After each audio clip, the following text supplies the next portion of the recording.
Talent নয়, টিকে থাকার ক্ষমতায় আপনার জীবন বদলায়। চলুন আপনাকে জানিয়ে দিই আপনি জীবন বদলানোর জন্য কি করতে পারেন। অনেক কাজ করা যেতে পারে, তার ভিতরে গুরুত্বপূর্ণ বিষয়গুলো বলছি। প্রথমত আপনাকে লক্ষ্য স্থির করতে হবে। লক্ষ্যই যদি আপনার না থাকে তাহলে আপনি কোথায় যাচ্ছেন বা কেন কাজগুলো করছেন?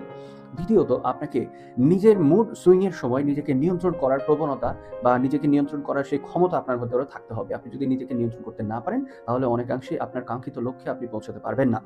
তৃতীয়ত আপনাকে অবশ্যই ভুল থেকে শিক্ষা নেওয়ার যে ইচ্ছাটা, আগ্রহটা সেটা রাখতে হবে। আপনি ভুল করবেন এবং সেখান থেকে শিখবেন, এইটাই কিন্তু নিয়ম। তারপর আপনাকে যেটি করতে হবে, ছোট, ছোট কাজ করতে হবে যেগুলো আপনার অভ্যাসে পরিণত হবে এবং এই অভ্যাস আপনাকে মোটিভেটেড করবে একটা সময়। তৃতীয়ত আপনি কোনো ব্যক্তিকে তুচ্ছ-তাচ্ছিল্য করবেন না। কেননা কখন কার কাছে আপনার প্রয়োজনীয়তা পড়ে যায়, কখন কার কাছে আপনাকে যেতে হতে পারে এটা তো আপনি আগে থেকে জানছেন না। এবং সর্বশেষ সেটি হচ্ছে আপনাকে ধৈর্য ধারণ করতে হবে। ধৈর্য ছাড়া আপনি কিন্তু নির্দিষ্ট একটা অভীষ্ট লক্ষ্যে পৌঁছানো খুবই, খুবই কঠিন হয়ে যাবে আপনার পক্ষে। সো সবসময় এগুলো মনে রাখবেন। সবাই ভালো থাকবেন। আল্লাহ হাফিজ।